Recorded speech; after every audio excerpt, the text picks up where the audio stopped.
ഇന്ത്യക്കും പാകിസ്ഥാനുമിടയിൽ സംഘർഷം രൂക്ഷമാകുകയാണ്.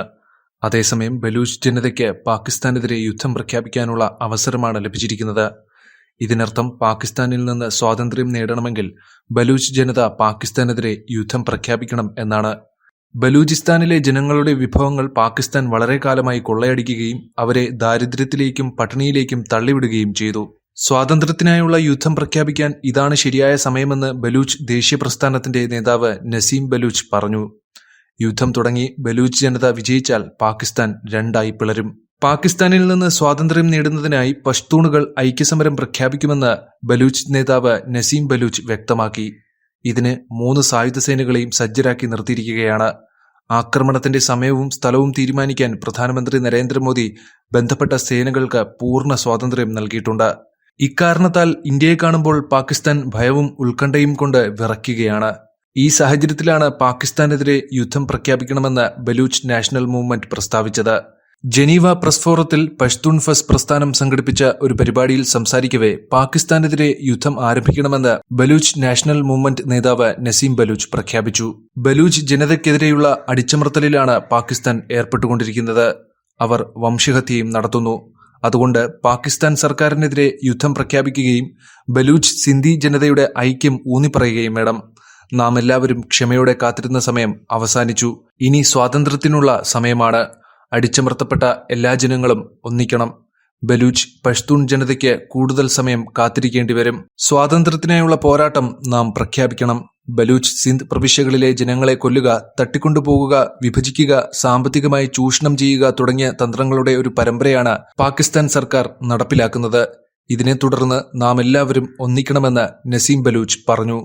പാകിസ്ഥാൻ സർക്കാർ പതിറ്റാണ്ടുകളായി നമ്മളെ വഞ്ചിച്ചുകൊണ്ടിരിക്കുകയാണ്. ഒരു രക്തബലി പോലും നടത്തിയിട്ടുണ്ട്. ബലൂചിസ്ഥാനിലെ സ്വർണം, ചെമ്പ്, വാതകം എന്നിവയുൾപ്പെടെ നിരവധി വിഭവങ്ങൾ പാകിസ്ഥാൻ ചൂഷണം ചെയ്യുന്നു. ഇത് നമ്മുടെ ജനങ്ങളെ ദാരിദ്ര്യത്തിലേക്കും വിശപ്പ്, രോഗം എന്നിവയോട് പൊരുതാൻ നിർബന്ധിതരാക്കുകയാണ് ചെയ്തത്. ഞങ്ങളെ സംബന്ധിച്ചിടത്തോളം ഓഫറുകൾ ചോദിക്കുന്നതിന് പകരം സമത്വം തേടുകയാണ്. ഞങ്ങൾ ഞങ്ങളുടെ അവകാശങ്ങൾ മാത്രമാണ് ചോദിക്കുന്നത്. ഇതുകൊണ്ടാണ് എല്ലാ ആളുകളും ഒന്നിക്കേണ്ടത്, അദ്ദേഹം കൂട്ടിച്ചേർത്തു. ബലൂച്ച് ദേശീയ പ്രസ്ഥാനത്തിന്റെ നേതാവായ നസീം ബലൂച്ചിന്റെ ഈ പ്രസംഗത്തിന് പിന്നിൽ ഒരു പ്രധാനപ്പെട്ട കാര്യമുണ്ട്. അതായത് പാകിസ്ഥാനിലെ ഏറ്റവും വലിയ പ്രവിശ്യയാണ് ബലൂചിസ്ഥാൻ. ഈ പ്രവിശ്യ അഫ്ഗാനിസ്ഥാൻ പാകിസ്ഥാൻ അതിർത്തിയിലാണ് സ്ഥിതി ചെയ്യുന്നത്. പാകിസ്ഥാൻ ഈ പ്രവിശ്യയെ അംഗീകരിക്കുന്നില്ല. ജനങ്ങൾ പട്ടിണി കൊണ്ട് വലയുകയാണ്.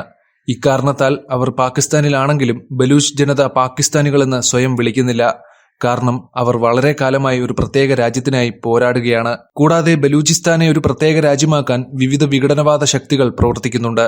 ഇതിലേറ്റവും പ്രധാനപ്പെട്ട ഒന്നാണ് ബലൂച്ച് ലിബറേഷൻ ആർമി. അവർ വളരെ കാലമായി പാകിസ്ഥാനുമായി ഏറ്റുമുട്ടുന്നു.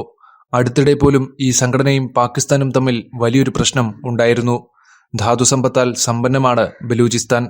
ചൈനയുമായി ചേർന്ന് പാകിസ്ഥാൻ ഇതിൽ കൈകടത്തുന്നുണ്ടെന്ന ആരോപണം ശക്തമാണ്. അതുകൊണ്ടാണ് ബലൂചിസ്ഥാനിൽ പ്രവർത്തിക്കുന്ന തീവ്രവാദ സംഘടനകളും അവരുടെ നേതാക്കളും പാകിസ്ഥാനിൽ നിന്ന് വേർപിരിഞ്ഞ് ഒരു പ്രത്യേക ബലൂചിസ്ഥാൻ സംസ്ഥാനത്തിനായി ശ്രമിക്കുന്നത്.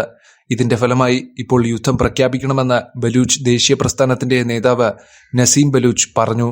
ഇതുമൂലം പാകിസ്ഥാൻ വലിയ പ്രശ്നങ്ങളാണ് നേരിടുന്നത്. കാരണം പാകിസ്ഥാനിൽ സാമ്പത്തിക പ്രതിസന്ധി രൂക്ഷമായതിനാൽ ആളുകൾ ബുദ്ധിമുട്ടുകയാണ്. അതേസമയം ഒരു വശത്ത് ഇന്ത്യയും പാകിസ്ഥാനും തമ്മിൽ ഒരു പ്രശ്നം നിലനിൽക്കുന്നു. വെള്ളം, മരുന്ന്, ഭക്ഷ്യധാന്യങ്ങൾ എന്നിവയുടെ വിതരണം ഇന്ത്യ നിർത്തിവെച്ചു. ഇന്ത്യയും പാകിസ്ഥാനെ ആക്രമിക്കാൻ പദ്ധതിയിടുന്നു. അതേസമയം അതിർത്തിയുടെ മറുവശത്ത് ബലൂച്ച് സ്വാതന്ത്ര്യ സമര സേനാനികൾ യുദ്ധം പ്രഖ്യാപിക്കാൻ തയ്യാറെടുക്കുകയാണ്. ഇതൊരുമിച്ച് സംഭവിക്കുകയാണെങ്കിൽ പാകിസ്ഥാൻ സൈന്യത്തിന് കാര്യങ്ങൾ കൈകാര്യം ചെയ്യുന്നത് വളരെ ബുദ്ധിമുട്ടായിരിക്കും.